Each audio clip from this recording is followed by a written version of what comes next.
মহিলারা যখন তারা ওই সুযোগটা পায়, তাদের ভয়েসটা রেজ করার সুযোগ পায়, তখন কিন্তু তারা তাদের যোগ্যতাগুলো দেখান। বাট ডিপেন্ড করে যে আমরা কি সেটা চাই কিনা, মেয়েদেরকে কি আমরা নিয়ে আসতে চাই কিনা, যেটা এখানে মানে আমাদের কথাবার্তার মধ্য দিয়ে কিন্তু এটা উঠে এসেছে যে আমাদের পলিটিক্যাল পার্টিগুলার যে সিস্টেম, পলিটিক্যাল পার্টিগুলো আসলে কতটুকু পর্যন্ত তাদের ফিমেলদেরকে আসলে সুযোগটা দিতে চান, এটার উপরও যেমন নির্ভর করে। আবার একই সাথে আমাদের অন্যান্য সোশিওলজিক্যাল ফ্যাক্টর যেমন আছে, যে যদি আপনার মানে যদি হচ্ছে আপনার নির্বাচনী কেন্দ্রের মধ্যে এরকম মারামারি হানাহানি হয়, তাহলে এই দায়িত্বটা তো অবশ্যই এখানে নির্বাচন কমিশন এবং আমাদের যে পুলিশিং সিস্টেম তাদেরকে নিতে হবে। আমি যদি এইটা বলি যে একজন ফিমেল ক্যান্ডিডেট, তার সে ওই মারামারিটা হচ্ছে কোনোভাবেই সহ্য করতে পারবে না, সো আমি তাকে মানে মনোনয়ন দিবে না, তার মানে তো আমি ধরেই নিচ্ছি যে ওই ব্যবস্থাটা এক্সিস্ট করবে, নির্বাচন হইলেই ওখানে মারামারি হবে এবং দিন শেষে মাসেল পাওয়ার দিয়েই আমার ওখান থেকে বের হয়ে আসতে হবে।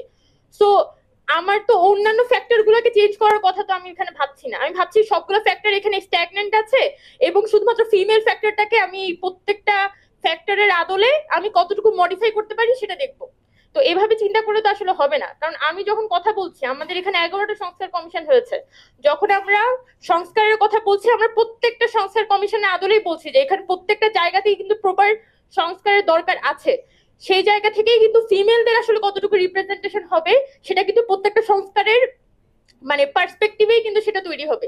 সো এটা আসলে একটা ফিউচারিস্টিক বিষয় যে আমি আসলে ইন ফিউচার আমি আমার মেয়েদেরকে কোথায় দেখতে চাই সেটার উপরে।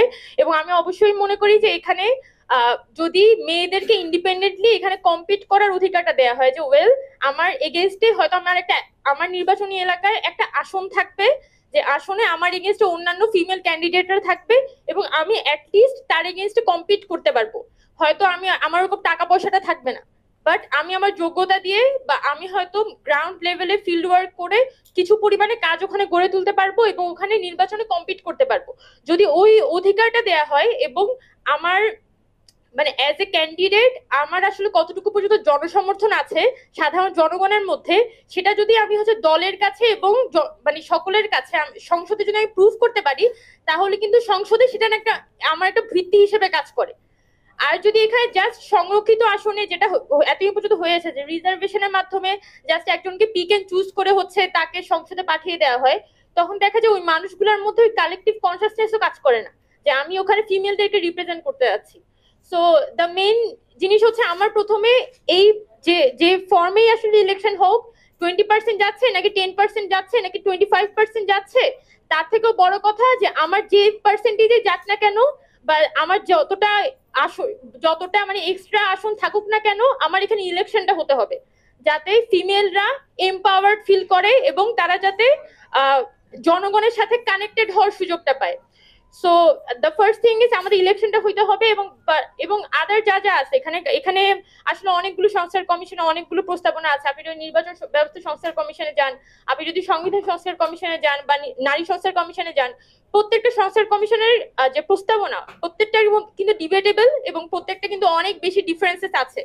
সো ডিবেটটা হওয়ার মাধ্যমে আমরা আসলে কতটুকু সিট বের করে আনতে পারবো বা ফিমেলদের জন্য আসলে কতটুকু রিজার্ভেশন আমরা এখানে থেকে বের করে আনতে পারবো, এটা অবশ্যই একটা ডিবেটেবল ইস্যু।